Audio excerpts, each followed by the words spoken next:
Good evening, Risk Assessment Environmental Epidemiology. My name is Stephen Mills, and today we're going to be discussing a very informative peer-reviewed journal over the prevalence of and risk factors for diabetic macular edema in the United States. This study utilized a study design that was a cross-sectional analysis carried out by Rohit Varma, Neil M. Bressler, Kwan V. Doan, and various other authors. JAMA Optimal published this journal in 2014, and it has an H5 index of 58. You can notice by the affiliations and fundings, there's numbers on the sides. The numbers correspond with the authors because they have multiple affiliations. A couple of affiliations is the USC Institute Keck School of Medicine, USC Los Angeles, and the Wilmer Eye Institute, Johns Hopkins University School of Medicine, Baltimore, Maryland. Diabetic macular edema. DME. What is it? DME is the swelling of the retina in those afflicted with diabetes mellitus due to the leaking of fluid from blood vessels within the macula. The macula utilizes specialized nerve endings that detect color and upon which daytime vision usually depends. As macular edema develops, blurring occurs in the middle or just to the side of the central visual field. Visual loss for DME can progress over a period of months and make it impossible to focus clearly.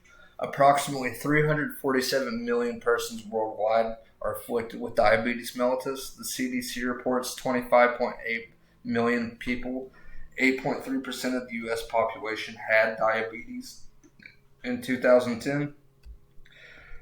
The national estimates reports that in people aged 20 years or older in the U.S., 14.2% of American Indians and Alaskan Natives, 12.6% of non-Hispanic blacks, 11.8% of Hispanics, 8.4% of Asian Americans, and 7.1% of non-Hispanic whites have received a diagnosis of diabetes. Diabetic eye disease is the leading cause of vision loss in people aged 20 to 74 and is the leading cause of vision loss with people afflicted with diabetes mellitus.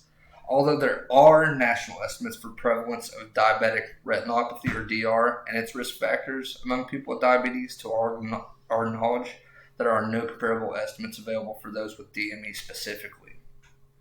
DME can lead to decline in vision ranging from slight visual blurring to blindness, substantially affecting independence and your quality of life. Since the 80s to 2010, grid laser photocoagulation was the standard care for treating DME, lessening the danger of visual loss and increasing the chance of vision gain contrasted to no treatment. Recently, in Phase 2 of trials of R and A and Phase 2 of Trial B, intravitreal injections of antivascular endothelial growth factor agents have been shown to be superior to grid laser photocoagulation in decreasing the risk of vision loss and increasing the possibility of vision gain. Many studies, like I said earlier, have assessed risk factors for DR, but few have for DME. The objectives of this study was to estimate the prevalence of DME in the U.S. and to identify risk factors associated with the presence of DME in the general adult U.S. population. A good research question for this would be, are there any alternatives other than standard care photocoagulation or intravitreal injections of antivascular endothelial growth factor agents? And the answer to that is there are many therapies that have been developed for DME, such as surgical intervention, VEGF, corticosteroid preparation, and other agents. However, the growth factor VEGF agents have been shown to be superior to grid laser photocoagulation in decreasing the risk of vision loss and increasing the possibility of vision gain. So they utilized the National Health and Nutrition Examine Survey in NHANES. NHANES is a series of cross-sectional surveys conducted by the National Center of Health Statistics, and it's a division of the CDC. Participants were selected utilizing a stratified multi-stage probability sampling design of the non-institutionalized civilian population in the U.S., and they used data from 2005 to 2006 with data 2007-2008. Retinal photographs were obtained from participants aged 40 years or older. Cross-sectional analysis of 1,038 participants aged 40 years of older with diabetes and valid fundus photographs in 2005 to 2008 enhanced survey was used. The study was to estimate the prevalence of DME in the U.S. population to identify associated risk factors and retrieve an overall prevalence of DME and its prevalence according to age, race, sex, and various other factors. The study included people who completed the mobile examination visit with complete retinal imaging and diabetes. Diagnosis of DME was graded based on fundus photographs by mass graders at the University of Wisconsin Ocular Epidemiological Reading Center in Madison.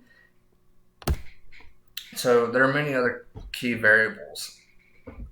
Like, other than sex and race, they also utilized education level, health insurance, smoking status, age at screening, self-reported history of cardiovascular disease, glycosylated hemoglobin, A1C, hypertension, diabetes, duration, and current insulin use.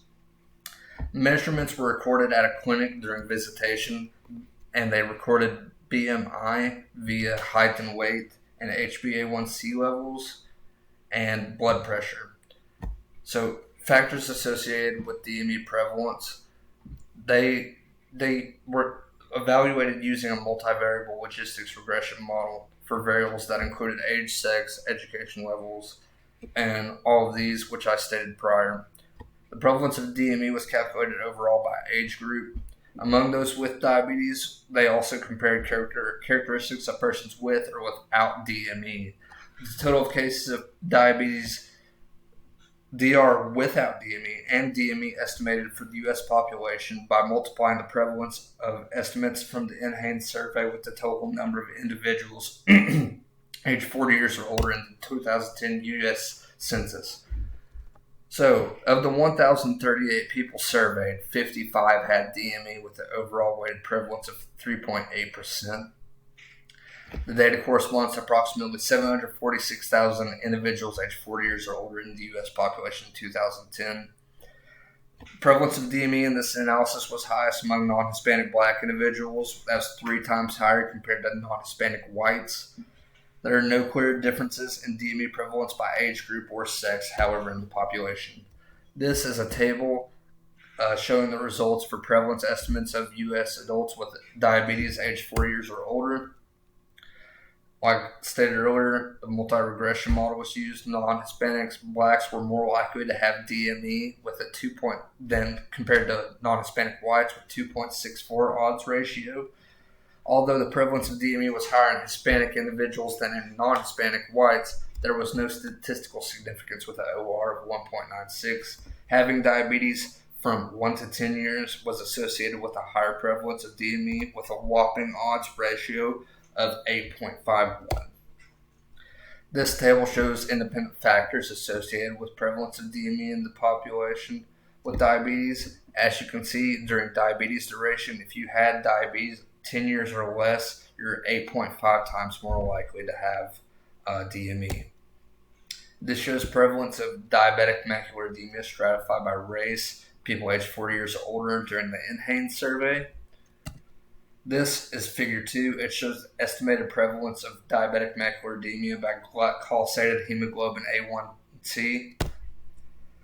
This shows baseline and this is table 2. It shows baseline and clinical characteristics of persons with or without DME in the U.S. population aged 40 years or older. And for the discussion, it was provided. The study provided a national estimate of the burden of DME in the United States. It provided an insight to potential risk factors. The study estimated 3.8% prevalence of DME in the U.S. population of those with diabetes mellitus aged 40 years or older, which is much lower than the 9% recorded by investigators doing cross-sectional study on 778 between 40 individuals aged 45 to 85. The mean age was 64. The difference may be due to racial or ethnic composition of the participants included in the MESA, in which non-Hispanic Blacks and Hispanics comprised 37% and 30% of the sample study respectively.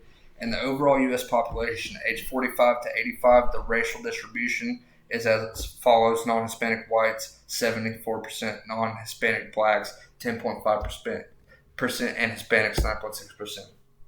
To conclude, in the United States, approximately 1 out of every 25 individuals aged 40 years or older with diabetes has DME in at least one eye, corresponding with approximately 746,000 people during the 2010 population. Results highlight the high burden of DME among non-Hispanic blacks and robust association with higher HbA1c levels and a longer duration of diabetes.